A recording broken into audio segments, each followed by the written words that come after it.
동굴에서 어떻게 탈출할 것인지 생각하느라 밤이 거의 지나갔다. 하늘에 한 점 빛이 남아있는 동안 그는 언 땅 틈새에서 잔가지 등 땔감과 씹을 만한 식물을 찾으면서 절망을 간신히 피했다. 그러나 맨손으로 불을 피울 순 없었다. 그는 곧 이 결실 없는 활동을 중지하고는 마라를 증오하는 일에 몰두했다.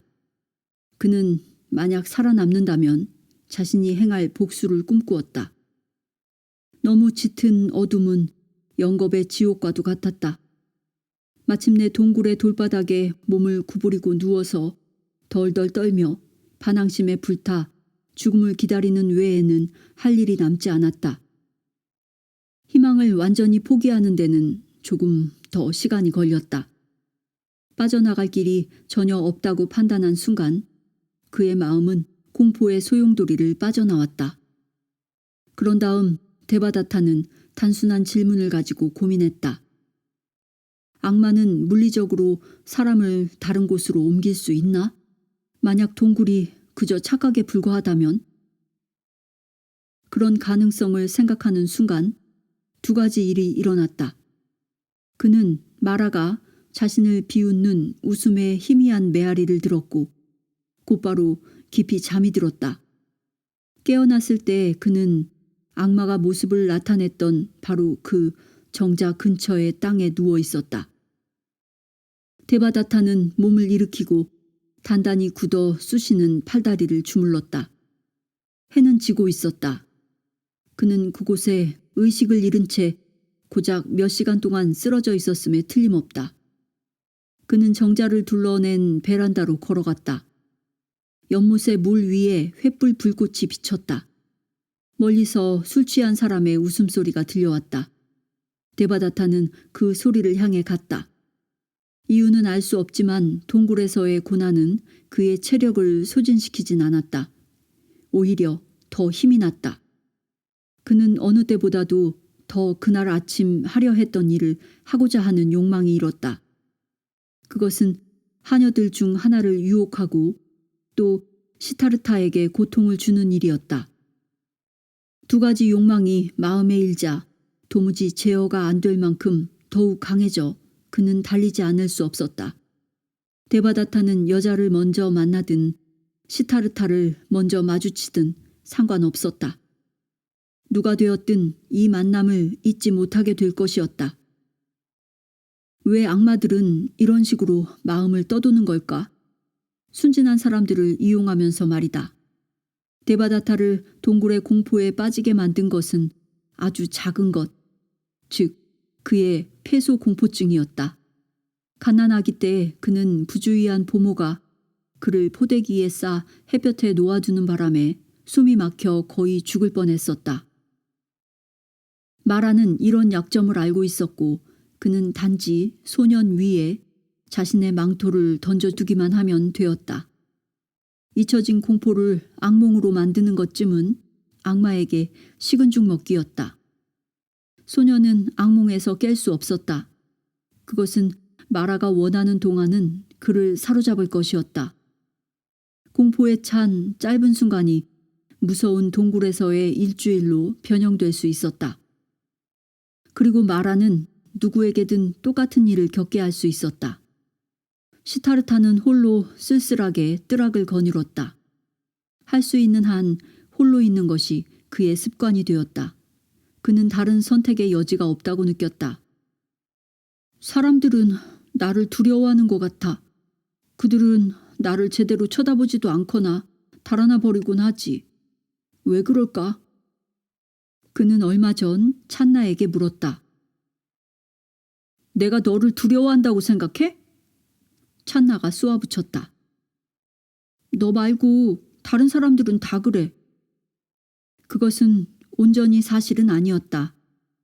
깨지기 쉬운 계란을 들고 있다면, 그래서 그것을 놓칠까봐 두렵다면, 사람들은 계란이 두려운 것이 아니라 떨어뜨리고 난 다음에 결과가 두려운 것이다. 시타르타 주변의 사람들도 그랬다. 시타르타에게는 너무나 많은 문들이 닫혀 있었고 너무나 많은 얼굴이 땅에 낮게 수그리고 있었고 너무나 많은 눈들이 그를 피했기 때문에 그는 당황했고 그들의 태도를 두려움에서 나온 것으로 착각했던 것이다. 비크람조차도 시타르타가 마구간에 가면 무릎을 꿇고 절을 했다. 유일한 예외는 찬나가 함께 있을 때였다. 왕은 그 경우만큼은 비크람에게 서 있어도 좋다고 했다. 아버지가 아들 앞에서 비천해져선 안 되기 때문이다. 그들은 완벽하지 않기 때문에 두려울 뿐이야. 시타르타가 그냥 넘어가지 않으려 하자 찬나가 말했다. 그러면 왕이 알게 될 테니까. 완벽하지 않으면 어떻게 되는데? 찬나는 높은 성벽을 가리켰다. 왕이 그들을 내쫓아. 나는 그렇게 들었어. 찬나는 아버지와 함께 성벽 밖에 묻은 말들을 생각했다. 죽지 않았을 뿐이지. 시타르타는 사실 속으로는 마구간에서 사라진 말들이 살아서 떠난 것이 아님을 알고 있었다. 그래서 왕이 신하들을 궁정에 모아놓고 그들이 조용히 지켜보는 데서 아침 식사를 하거나 오전 접견을 할 때 남자나 여자 귀족이 갑자기 사라진 걸 알게 되면 무언가 나쁜 일이 일어난 건 아닐까 불안했다. 아직은 고맙게도 시타르타가 좋아하는 것들은 사라지지 않았다.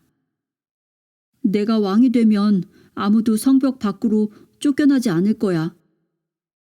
그는 말했지만 그런 말은 아주 드물게 하는 것이어서 찬나는 시타르타가 가까운 장래든 먼 장래든 또는 한 번이라도 왕좌를 차지한다는 말을 한 것을 기억하지 못했다. 키 큰 갈대에 둘러싸인 연못가에 홀로 서 있는 시타르타의 마음은 이런 우울한 생각 속에서 배회하고 있었다. 그는 무릎을 꿇고 서늘한 물에 손을 담그고 물을 저었다. 얕은 물 위에 떠있는 연꽃의 그림자 속에서 무언가가 보였다. 진흙 위로 잠자리 애벌레가 서서히 기어가고 있었다. 시타르타는 그것을 지켜보았다.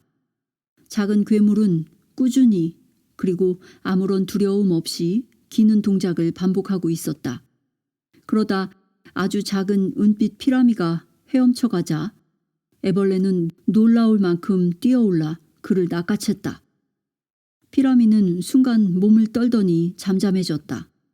죽어가면서도 그 눈은 열린 채 빛나고 있었다. 시타르타는 그와 함께 몸을 떨었다. 왜 그런 미물의 고통을 자신이 느끼는 것일까? 아주 좋은 질문이야. 아마도 그건 너의 천부적인 재능이겠지. 화들짝 놀라 일어난 시타르타는 앞에 서 있는 노인 은자를 보았다. 그의 피부는 갈색이었고 풍상에 발해 있었다. 그는 상체에 얇은 쇼를 두르고 거친 대마 스커트를 입었다. 은자는 물가에서 지팡이에 몸을 기대고 소년을 보고 있었다. 그의 깊은 눈은 헤아리기가 힘들었다. 은자는 말했다. 너는 나를 발견했구나. 그것도 매우 빠르게. 저는 아무것도 발견하지 않았어요. 그냥 여기 있었어요. 시타르타가 이의를 제기했다. 미소 짓는 은자의 눈가에는 실주름이 생겼다. 시타르타가 지금까지 한 번도 보지 못한 모습이었다. 이 이방인에 관한 모든 것이 유령을 연상시켰다. 이런 일은 네 생각대로만 되진 않는단다. 내 말 알아들었지? 내 말을 들어야 한다는 것을 너는 알고 있구나. 그거면 족하다. 내 이름은 아시타란다. 나이가 좀 더 많았더라면 또는 시타르타가 아닌 다른 아이였더라면 어떻게 타인의 목소리가 자기 머릿속에서 나는지 알고자 했을 것이다. 하지만 시타르타는 설명할 수 없는 일도 현실일 수 있다고 받아들였다. 할아버지는 왜 여기 계신가요? 시타르타는 대답을 기다리지도 않고 연거푸 물음을 던졌다. 제 아버지도 할아버지가 여기 오신 것을 아시나요?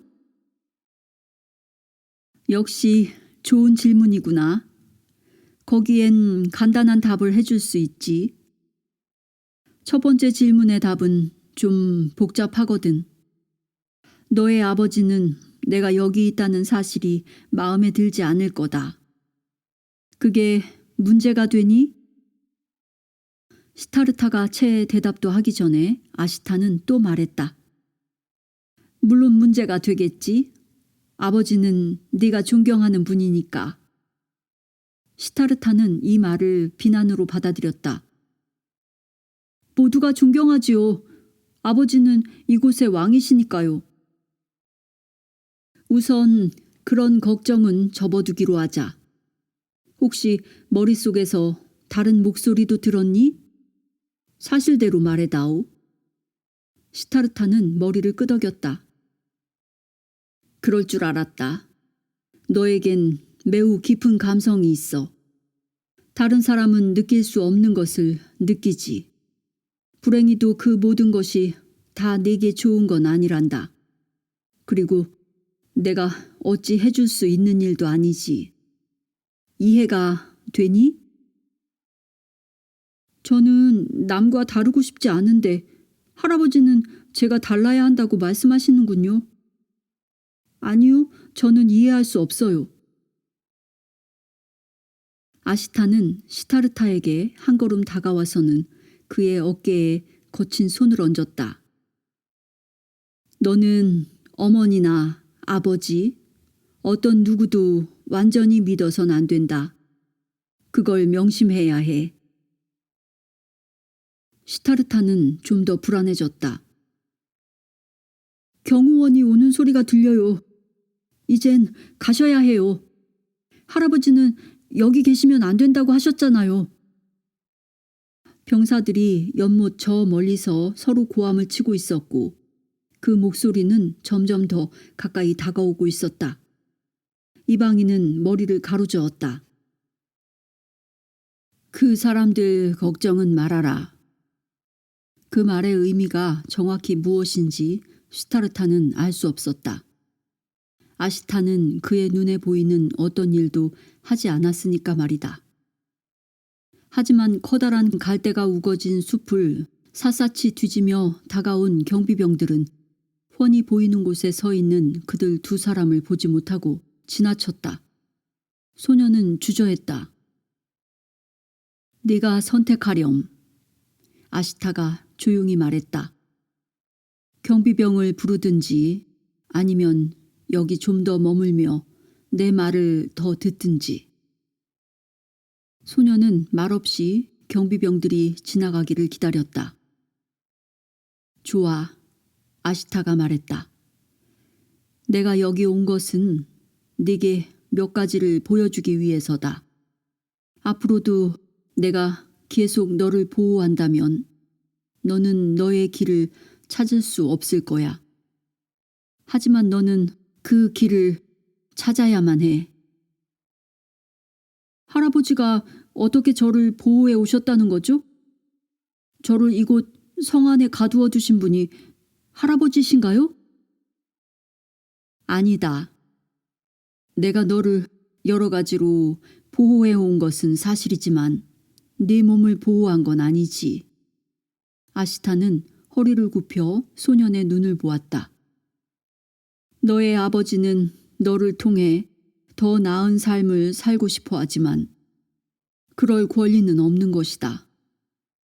내 말을 믿어라. 시타르타는 입술을 깨물며 눈길을 돌렸다. 너는 아직 어리다. 나는 오직 바라건대. 아시타의 목소리가 희미해졌고 그는 다시 일어섰다. 어떤 사람의 운명도 말로 결정되는 법이 없으니 나는 네게 보여줄 것이 있고 이제 때가 왔다. 그가 말을 마치자 눈앞엔 커다란 로즈 애플 나무가 꽃이 만발한 채 호수 위에 드리워져 있었다. 너에게 재능이 있다고 했지만 그 재능은 그리 단순한 게 아니다. 이미 너는 그 재능을 체험하기 시작했지만 그때마다 너는 달아나고 싶겠지. 이 나무를 보고 혹여 무언가 생각나는 것이 없니? 시타르타는 고개를 흔들었다. 네가 막 4살이 되었을까? 봄에 경작을 시작할 때였고 네 아버지는 오늘 같은 축제를 개최했었다. 그날 네 아버지는 농부들과 함께 들에 나가 땅을 갈아야 했다. 대단한 광경이었지. 너의 보모들을 비롯한 모든 사람이 그 장면을 보고 싶어 했지. 그래서 그들은 너를 로즈애플 나무 밑에 두고 가버렸다. 바로 이런 나무였지. 전혀 기억이 나지 않니? 시타르타는 무슨 말을 해야 할지 몰랐다. 안에서는 이상한 느낌이 일어나고 있었다. 마치 안개가 걷히는 듯한 느낌이었지만 무어라 단언할 순 없었다. 아시타는 이야기를 계속했다. 아무도 깨닫지 못했지만 너는 주의 깊게 지켜보고 있었지. 땅을 가는 쟁긴날이 흙을 뒤집을 때에 함께 나온 매우 작은 생물을 본 너는 혼란스러웠다. 곤충과 지렁이의 몸이 쟁긴날에 잘게 부서져 나왔던 거야. 너는 그때 어떤 기분이었지? 어찌 느꼈는지 저는 기억할 수 없어요. 아시타의 시선은 흔들리지 않았고 시타르타는 고개를 갸웃했다. 그때 무언가 웅얼거리기까지는 잠시 시간이 흘렀다. 저는 울고 싶었어요. 제가 왜 동강난 벌레를 보고 울어야만 했을까요? 너는 마치 너의 가족이 다친 것처럼 느꼈고 그 때문에 무서워졌다. 그랬지? 답을 하지 않아도 된다. 우린 둘 다 알고 있다. 그 느낌은 내겐 너무 버거운 것이었지. 하지만 그 다음 무언가 다른 일이 일어났다. 그 순간 시타르타는 아시타의 말소리를 놓쳐버렸다. 내면의 안개가 걷히면서 은자가 묘사하는 장면이 바로 눈앞에 나타났기 때문이다. 아기 옷을 입은 시타르타가 나무 밑에 앉아 있었다. 아래로 늘어진 나뭇가지에 달린 꽃을 올려다보는 자신을 본 그는 순간 그때로 되돌아갔다. 하지만 그가 느낀 것은 더 이상 쟁기에 잘게 쪼개진 미물에 대한 번민이 아니었다. 무언가 새로운 것이 그의 몸을 휩쓸었다. 아름다운 나무, 거대한 푸른 하늘, 밀려오는 봄의 정수. 그것들이 그를 다시 아프게 했다. 하지만 이번에는 순수한 기쁨의 고통과 함께였다.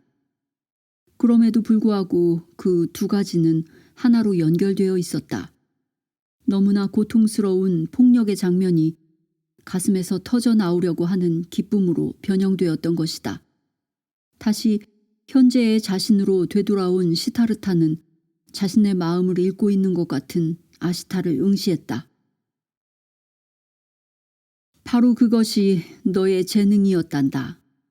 너는 그것으로부터 달아나선 안 된다. 그때는 제가 달아났었나요? 아니, 당시 너는 어려서 양심이라는 것이 없었다. 아시타는 웃었다. 너는 수치심이나 어떤 다른 것을 느낄 정도로 무언가를 알지 못했다. 그 아름다움에 몇 시간이나 빠져있던 너를 부모들이 발견했을 무렵 네가 하루 종일 꼼짝도 않고 한 곳에 있었다는 사실에 다들 매우 놀랐다. 하도 놀란 나머지 훨씬 더 재미있는 무언가를 알아차리지 못했지. 시타르타는 손을 들어 올렸다. 말씀하지 마세요. 아, 그러니까 알아차린 사람이 있긴 했었군. 하시지 말라고 했어요. 소년의 마음이 동요했다. 시타르타가 하루 종일 나무 밑에 앉아 있었음에도 불구하고 나무 그늘은 움직이지 않았다. 아기의 머리 위에만 그늘이 머물러 있었기 때문에 아기는 보모들이 다시 달려나올 때까지 강렬한 햇빛에서 차단되어 있었다. 할아버지가 말씀하신 보호가 바로 그런 건가요? 이것이 기적인지 아니면 자신을 다른 아이들과 다르게 만든 또 하나의 요소인지 모른 채 시타르타가 물었다. 너는 혼란스럽구나. 혼란을 느낄 일이 아니다. 이리 와라. 아시타는 이제 나무 밑에 앉았다. 시타르타가 은자가 가부좌를 하고 앉아서는 척추를 완벽하게 곧게 해 몸을 바로 하는 것을 바라보았다.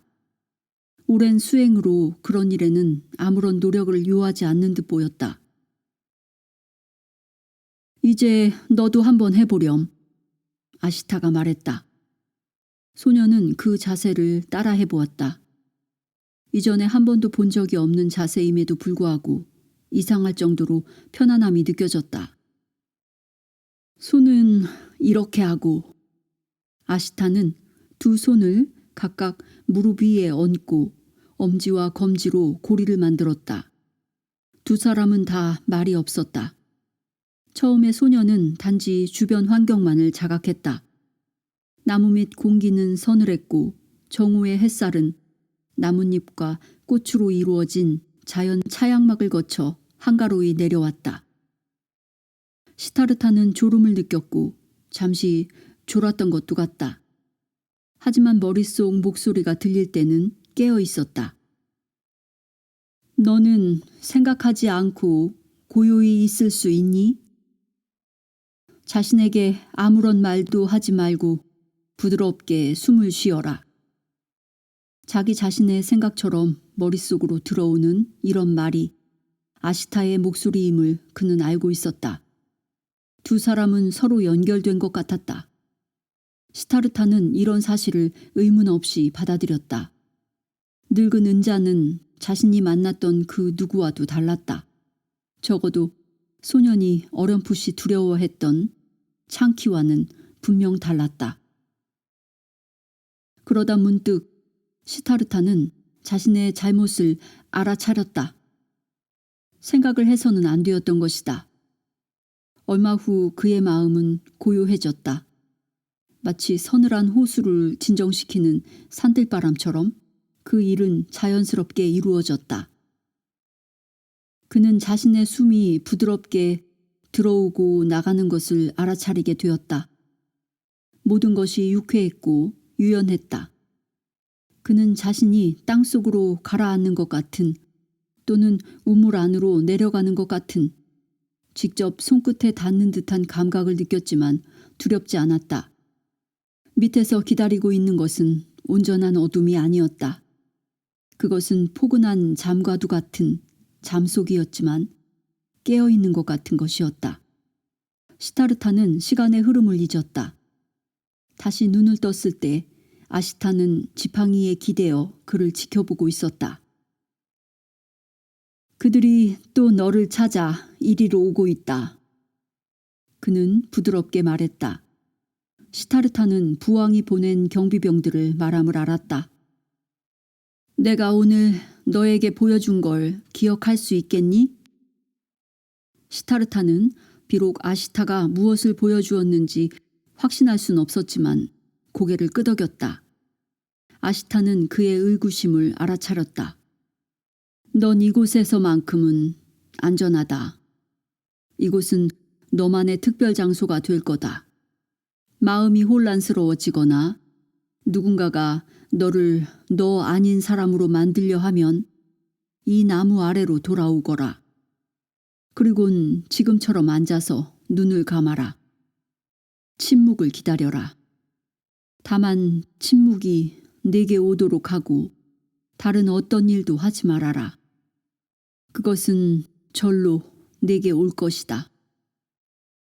연못가에서 서로 고함치며 병사들이 다가오는 소리가 들렸다.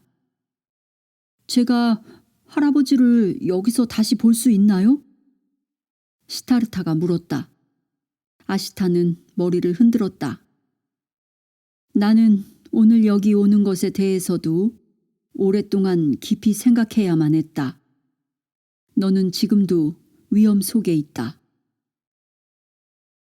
무슨 위험인가요? 시타르타의 정신은 극도로 고요해져 아시타의 알 수 없는 경고를 듣고도 그다지 혼란스럽지 않았다. 너의 미래가 어떤 것이어야 하는지 안다고 생각하는 모든 사람들이 다 위험하지.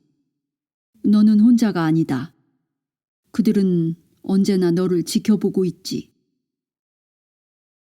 알고 있어요. 시타르타의 목소리는 은자의 목소리만큼 침착했다. 그냥 놔두어라.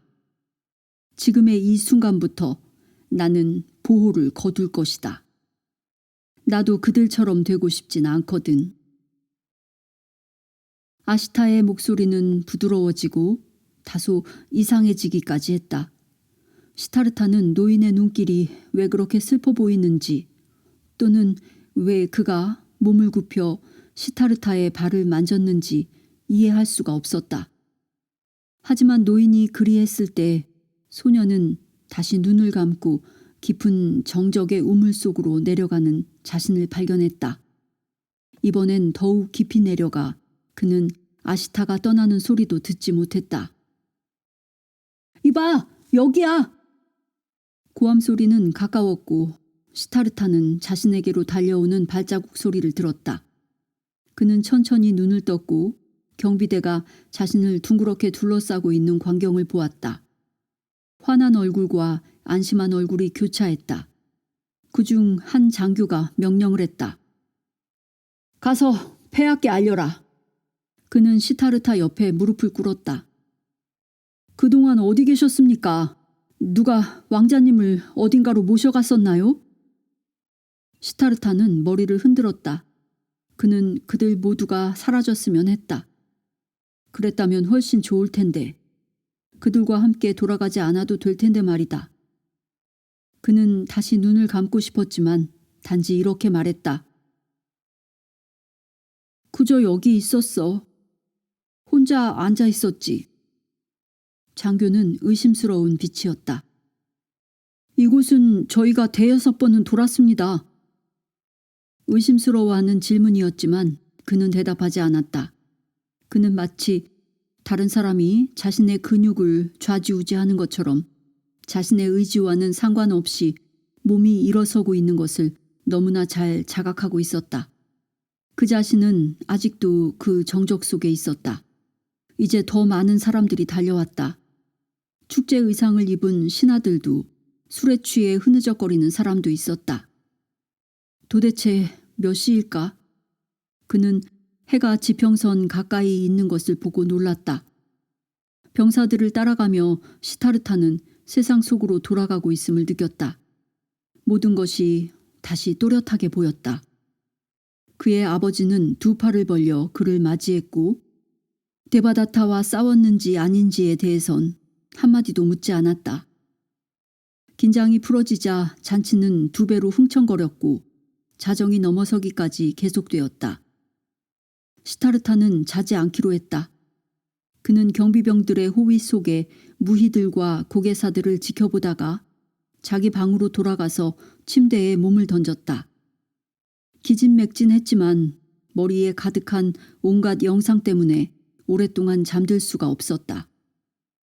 기억을 지우는 것은 칠판에 있는 낙서를 지우는 것처럼 간단치가 않았다. 눈의 기억이 가장 오래가고 그 다음이 코의 기억이다. 어제의 눈부시게 흰 눈, 장미의 황홀한 향기, 화려하게 펼쳐진 공작 꼬리털의 아름다움을 기억하지 못하는 사람이 있을까? 반면 수천 번을 들었을 울새의 노래를 흉내내는 일은 어려울 것이다. 그리고 그보다 더 잘 잊어버리는 것은 사람들에게 들은 지혜의 말이다. 시타르타는 아시타의 말을 절대 잊지 않겠다고 맹세했지만 해가 갈수록 은자의 가르침은 점점 희미해져 갔다. 게다가 이후의 수많은 날에 비하면 하루에 몇 마디 심오한 말이 얼마나 큰 비중을 차지하겠는가. 하루하루가 충만한 날이었던 왕자에게 사춘기가 다가올 무렵 그는 아시타의 보호를 받았던 사실도 또는 그 보호가 철회되었다는 사실도 다 잊어버리고 말았다. 수도다나 왕은 창키와 한 약속을 잘 지켰고 그래서 아들의 교육은 여전히 최고위 바라문이 전적으로 관장하고 있었다. 시타르타가 아침에 잠이 깨어 방에서 나오면 처음 보는 얼굴이 창키였고 밤에 잠자리에 들기 전에 마지막으로 보는 얼굴도 창키였다. 늘 함께 지내면서 당연히 스승에 대한 신뢰도 생겼다. 거대한 몸집의 창키는 그에게 잘해주었고 많은 유용한 것을 알려주었다. 마치 학식 있는 황소가 뒤따라다니는 것 같았다. 그럼에도 불구하고 역시 당연한 일이겠지만 시타르타는 기회가 있을 때마다 공부를 회피했다. 6살이 될 무렵 이미 길바닥이 다를 정도로 그가 오갔던 마구간으로 가는 길은 해가 갈수록 더욱 깊이 파였다. 그곳에서 그는 수많은 시간을 찬나와 소일할 수 있었다. 집더미에 누워 미래를 논할 때도 있었고 말에 안장을 얹어 둘이 함께 올라타 한 사람은 고삐를 잡고 한 사람은 박차를 가하며 말을 타기도 했다. 훈련 뒤에 몸을 떨고 있는 말에 비누칠을 하고 닦기도 했다. 하지만 대부분 그들은 검투를 했고 이는 찬나가 한 번도 흥미를 잃어본 적이 없는 놀이였다. 비크람이 두 소년을 지켜보는 경우에는 엄격한 규칙을 따랐다. 우리는 죽여야 할 때도 있지만 백정처럼 죽이진 않는다. 품격이 있어야 한다. 비크람은 주장했다. 품격이 있어야 진정한 전사가 되는 것이다. 비크람은 이 말을 전적으로 믿는 건 아니었지만 이는 명예를 위해 싸웠다는 생각을 심어주었다. 마음속에 어쩔 수 없이 오래전의 사륙이 떠오르면 비크람이 될 수 있는 핑계는 명예밖에 없었다. 그는 너무나 많은 적들을 치사한 방식으로 죽였던 것이다. 칼을 건네받기 전에 두 소년은 가슴을 두툼한 집더미로 감싸고 그 위에 마포를 칭칭 감아 몸을 보호했다. 전사들의 검보다 더 짧고 가벼운 그들의 칼은 나를 무디게 했고 칼끝은 둥그런 나부로 감쌌다. 이렇게 함으로써 누구도 심한 부상을 입지 않게 하려는 것이었다. 너무 많이 감싸지는 마라. 칼을 몸으로 느낄 수 없으면 안 돼. 비크람은 소년을 무장시키는 하인들에게 명령했다. 멍은 들어도 좋지만 피는 안 나게 해. 한 사람의 칼이 다른 사람의 몸에 닿을 때마다 둘을 떼어놓기 위해 심판을 보는 비크람은 그만! 하고 외쳤다. 하지만 찬나의 불같은 성정을 다스리는 데는 뾰족한 수가 없었다. 찬나는 상대에게 칼이 명중한 후에도 계속 강탈을 했고 그러면 비크람은 찬나에게 욕설을 퍼붓고 따귀를 때리면서 뒤로 물러서게 했다. 그런 그를 비크람이 내심 자랑스러워한다는 건 두 사람 모두 알고 있었다. 시타르타는 대부분 친구를 이기는 일이 마음에 들진 않았지만 찬나가 그렇게 만들었다. 찬나는 작은 승리라도 하는 날이면 며칠이고 의기양양했다. 또한 시타르타는 찬나가 신체적 고통이 수반되지 않는 경우엔 패배를 인정하지 않는다는 것도 알게 되었다. 두 소년 모두 무딘 칼날에 입은 상처로 몸에 푸른 멍이 들었다. 두 소년이 막 14살이 되고 얼마 지나지 않은 어느 날, 그날도 여느 날처럼 대련이 시작되었다. 찬나는 그가 선호하는 방식대로 지칠 줄 모르고 찌르고 내리쳤다. 시타르타는 지켜보다가 가능하면 옆으로 비켰다. 찬나가 서툰 황소라면 시타르타는 음흉한 표범이었다. 명중! 찬나가 외쳤지만 시기상조였다. 그의 일격은 단지 시타르타의 마포 상의를 스치고 지나갔을 뿐이었다.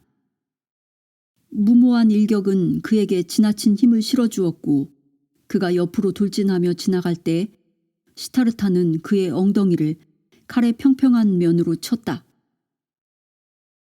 내가 명중이라고 했으니 우선 멈춰야지. 찬나가 투덜댔다. 시타르타는 어깨를 으쓱했다.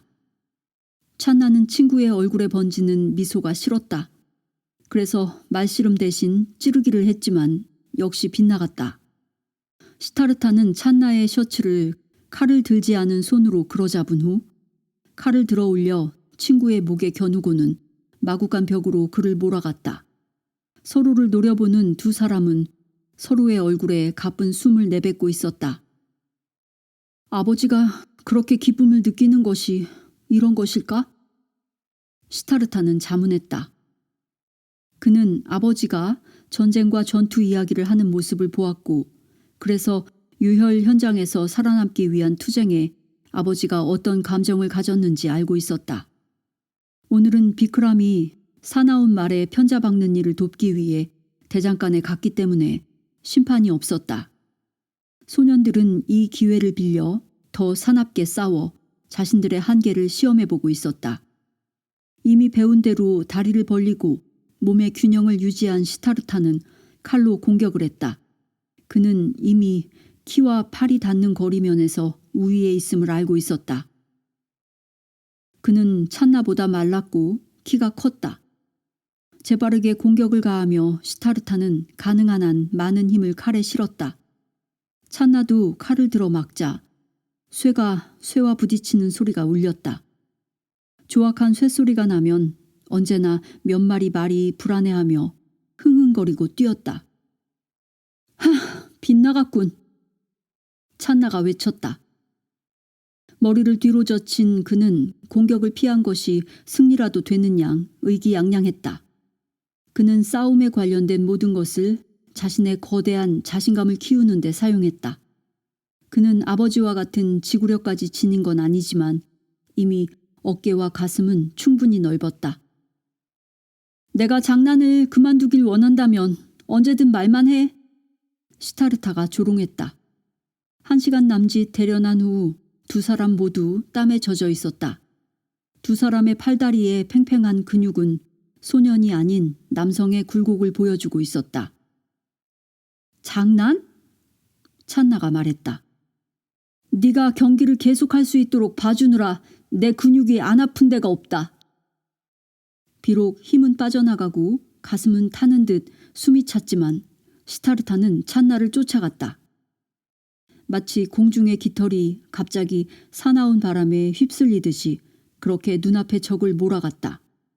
사나운 고함을 지르면서 찬나는 밀리지 않으려 했지만 시타르타의 공격에 반격하려 할 때마다 시타르타의 칼은 점점 그에게 가까이 다가갔다. 한마디 말도 없이 두 사람은 이전과 다른 일이 일어나고 있음을 알아챘다. 이제 싸움은 더 이상 이쪽에서 일격을 가하고 다시 저쪽에서 일격을 가하는 형식이 아니었다. 시타르타는 전략을 짰다. 찬나의 싸움 습관은 제2의 천성과도 같았고 두 사람 모두 마음속에서 계산을 하고 있었다. 가슴이 타는 듯 했지만 이미 의지는 확고했다. 찬나는 아무데나 찔러대면서 해를 가할 수 없는 타격을 연타로 날리다가 절망의 조짐을 보이고 있었고 시타르타는 더욱 거세졌다. 명중! 시타르타의 칼끝에 가슴을 맞은 찬나가 외쳤다. 왕자는 머리를 흔들며 냉혹하게 웃었다. 이걸로 끝내자고 그의 미소는 말했다. 찬나가 균형을 잃는 것을 보고 시타르타는 잽싸게 자신의 손목을 비틀어 칼을 공중으로 던졌다가 머리 위로 내려오는 칼을 잡더니 찬나의 가슴을 찔렀다. 그는 자신의 우세에 맹렬한 기쁨을 느꼈다. 다음 순간 그는 찬나의 몸 위에 무릎을 꿇고 있었고 칼끝은 친구의 목을 조이고 있었다. 그 순간까지 그는 검투놀이에서 자신이 연습 이상의 것을 하리라고는 생각하지 못했다. 그는 찬나를 일으켰다. 눈은 마주치지 않았다. 그랬다면 찬나는 증오의 불꽃, 패한 자가 분을 사기는 표정을 감출 수 없었을 것이다. 또 한 가지 그는 누군가가 소리 없이 다가오는 걸 느꼈다. 하지만 그게 누군지 미처 알아내기도 전에 시타르타는 자신의 다리가 아래쪽으로 무너져 내리는 걸 느꼈다. 몸을 돌리자 찬나의 부추가 뻗어나오면서 그의 다리를 걸고 있었다. 시타르타는 마구간 바닥에 코를 박고 쓰러졌다. 그가 말똥가루를 입에서 뱉어내는 순간 찬나는 그의 몸을 뒤집어 놓고는 시타르타의 목에 칼끝을 들이댔다. 비록 납이 씌워져 있긴 해도 칼끝은 그의 살에 아프게 파고들었다. 나를 끝까지 해치우는 걸 잊었더군. 흡족한 미소를 띤 찬나가 말했다. 패배의 위협에서 벗어났을 때만 볼 수 있는 미소였다. 하지만 그의 어두운 눈에는 시타르타의 가슴을 서늘하게 하는 감정이 담겨 있었다. 봤지? 자신의 얼굴을 시타르타의 얼굴에 바짝 갖다 대고 찬나는 말했다. 이것이 너와 나의 차이점이다, 시타르타. 그는 자신 있게 미소 지었다. 나는 너를 죽이지 않는다는 생각조차도 않거든. 너희 계집애들 중 죽음을 입에 올린 사람이 누구냐? 두 소녀는 화들짝 놀랐다. 소리도 없이 데바다타가 나타났던 것이다. 그런 날은 절대 오지 않을걸? 내가 약속하지. 그는 두 사람에게 동정의 미소를 지으며 가까이 왔다. 한번 시험해 보겠어? 찬나가 참지 못하고 내뱉었다. 그는 데바다타의 턱 밑으로 칼을 올렸다. 시타르타의 몸이 굳었다. 지금까지 세 사람은 항상 함께 다니곤 했다. 새 아이를 함께 다니도록 하시지요. 창키는 수도다나에게 조언했었다. 왕자님을 고립시키면 우리가 모종의 계획을 가지고 있다는 걸 눈치챌 것입니다. 바라문이 쉴 새 없이 음모를 꾸미는 건 왕과의 관계에서 가시 같은 것이었다. 무엇하러 왕자님이 샤카 왕국의 적들을 증오하도록 일부러 가르치십니까? 그저 자신의 적들 중 하나와 한 방에 넣어 놓으면 될 텐데요. 데바다타가 어린 사촌에게 품은 질투심은 이미 비밀이 아니었다. 아이와 사촌이라면 무방하다. 둘 다 왕족이니까. 수도다나가 말했다. 하지만 무엇 때문에 찬나를? 출구지요. 왕자님께 믿을 수 있고 마음을 털어놓을 대상을 주는 겁니다. 폐하께서 왕자님의 마음을 짐작할 수 없거나 왕자님이 속마음을 털어놓지 않을 날이 언젠가 도래할 겁니다. 그때 찬나에게서 모든 것을 알아낼 수 있죠.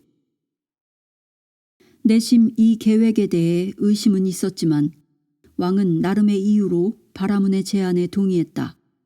만약 바라문이 전사 계급을 깎아내리고 바라문 계급을 지나치게 칭송하는 경우 데바다타는 사제의 교육 내용을 보고해 줄 수 있을 것이다. 그리고 찬나는 시타르타의 사생활에 대해 알려줄 수 있을 것이다.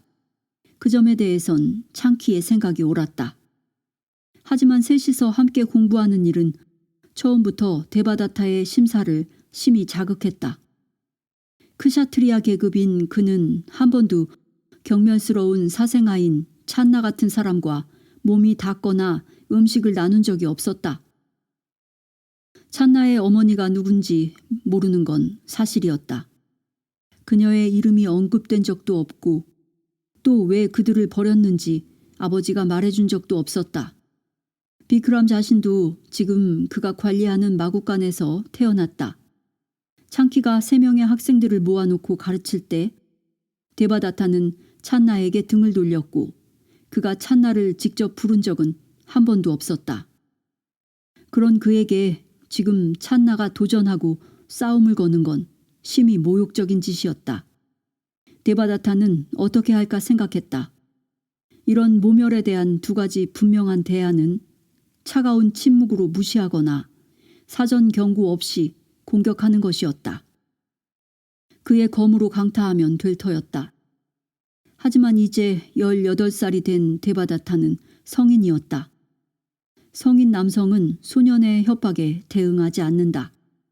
그럼에도 불구하고 그가 허용할 수 없는 한 가지가 있었으니 바로 모욕을 참는 것이었다. 어떤 종류의 시험을 말하는 거냐? 그가 말했다. 천천히 말을 하면서 그는 찬나의 칼을 들어 칼끝에 씌운 납으로 만든 보호대를 나사를 돌려 빼냈다. 감정을 속이는 것은 지금까지로 충분하다. 아무리 용감해도 찬나는 불과 14살이었다.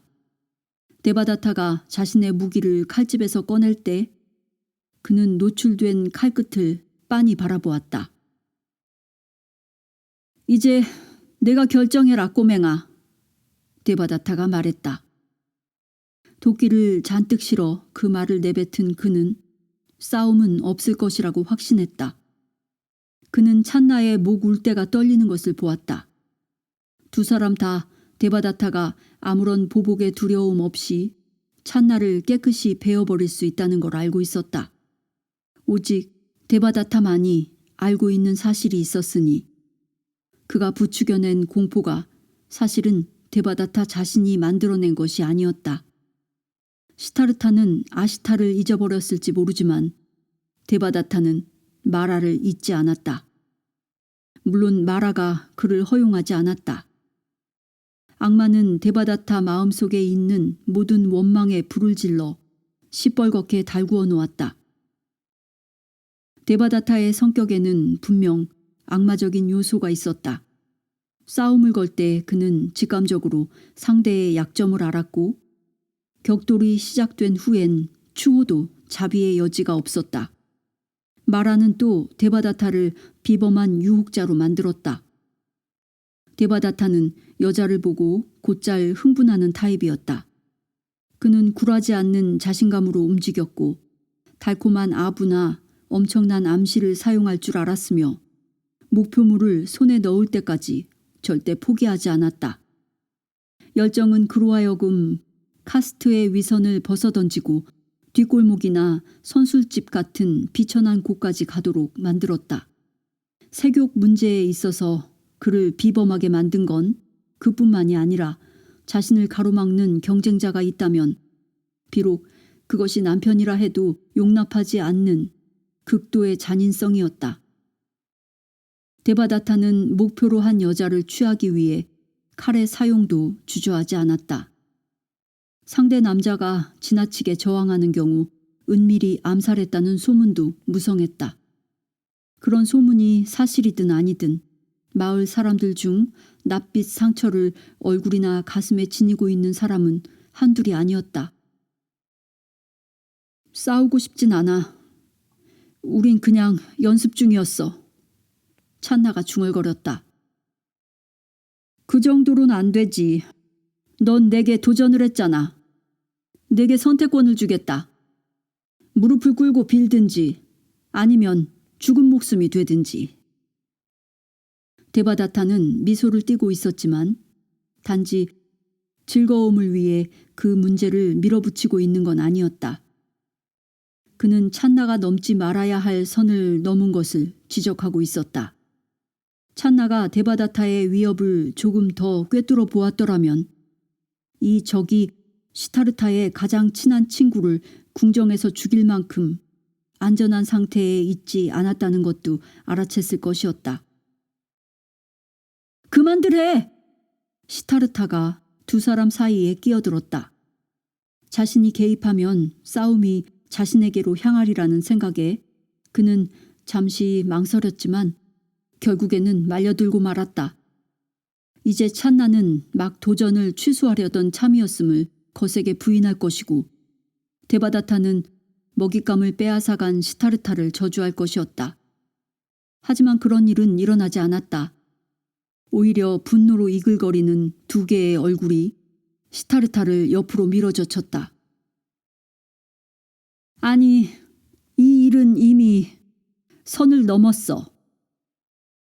시타르타가 다시 끼어들었지만 데바다타가 저기에 찬 고함을 내질렀다. 비켜! 짧고 강한 펀치로 그를 넘어뜨린 건 찬나였다. 친구의 눈은 말하고 있었다. 감히 이 상황에서 나를 구해내기만 해봐. 영원히 널 용서하지 않을 거야. 시타르타는 아찔했다. 그는 사촌의 내면에서 마라가 조종하는 장면을 실제로 볼 수는 없었지만 데바다타가 이전에 거만하기만 하던 귀족이 아님을 보았다. 그는 잔인한 열정의 노예였다. 그리고 찬나 역시 마찬가지였다. 그 순간 그 두 사람은 서로 다르지 않았다. 이들은 지금 인간이 아니야. 무슨 일이 일어난 거지? 이렇게 자문하면서 시타르타의 눈은 두 사람을 환히 꿰뚫어 보는 듯 했다. 그들의 몸이 물고기 지느러미의 얇은 막처럼 투명해졌다. 그런데 그곳에는 흐르는 피가 보이는 것이 아니라 많은 생명들이 보였다. 각자의 안에는 그처럼 많은 생명들이 몸이라는 작은 공간 안에 압축되어 있었다. 데바다타가 덤벼! 라고 외쳤을 때 그 목소리는 그의 몸 안에 숨겨진 그 자신들로부터 나왔다. 두 전사들의 내면의 가장 어두운 곳에서 적개심의 파도가 밀려나왔다. 데바다타는 단지 그런 파도의 운반자요 도구일 뿐이었다. 마치 감염된 사람이 장티푸스를 옮기는 것과도 같았다. 하지만 찬나는 어떻게 찬나도 그런 운반자가 될 수 있지? 시타르타는 그런 생각을 논리적으로 따져보지 않았다. 그저 느꼈다. 데바다타도 찬나도 시타르타 쪽을 보지 않았다. 시타르타는 칼을 빼서 두 사람 사이에 수평하게 놓았다. 한번 싸워봐. 그는 두 사람을 노려보며 말했다. 하지만 너희들은 내 칼을 사이에 두고 싸워야 해. 그리고 그 칼을 건드리는 사람은 내게 도전을 한 거고 그것은 즉 왕자에 도전을 한 거다. 그게 너희가 원하는 거냐? 이것이 터무니없는 계략인지 눈부신 외교인지 두 사람 다 알지 못했다. 두 명의 적은 물러났고 증오의 눈길을 통해 싸움을 계속했다. 데바다타는 무기를 칼집에 넣더니 오만하게 고개를 까닥이며 인사를 하고는 한마디 말도 없이 물러갔다. 찬나는 모멸의 눈길을 간신히 감추며 다름질쳐 사라졌다. 마구간 창문으로 바람이 불어왔다. 서서히 공기가 정화되었다. 천부의 재능이 다시 돌아온 것인지 아닌지 시타르타는 궁금했다. 만약 그렇다면 다른 사람들은 가지고 있음을 부정까지 하는 그런 고통을 왜 자신이 짊어져야 하는가? 그들은 나를 탓할 것이다. 나는 두 사람이 서로를 죽이지 못하게 막았지만 그들은 다만 증오만을 기억할 것이다.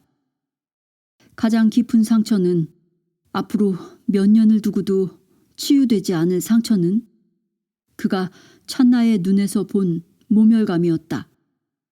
찬나가 데바다타와 동일한 수준의 증오의 운반자라면 두 사람은 차이가 없었고 친구와 적의 구별도 의미가 없는 것이었다.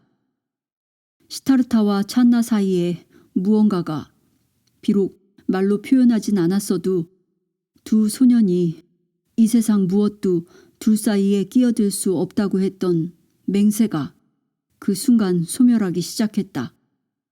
그것을 피할 도리는 없었다. 하지만 시타르타는 기억을 지울 방법을 찾을 수만 있다면 바로 이 기억을 지울 것이었다.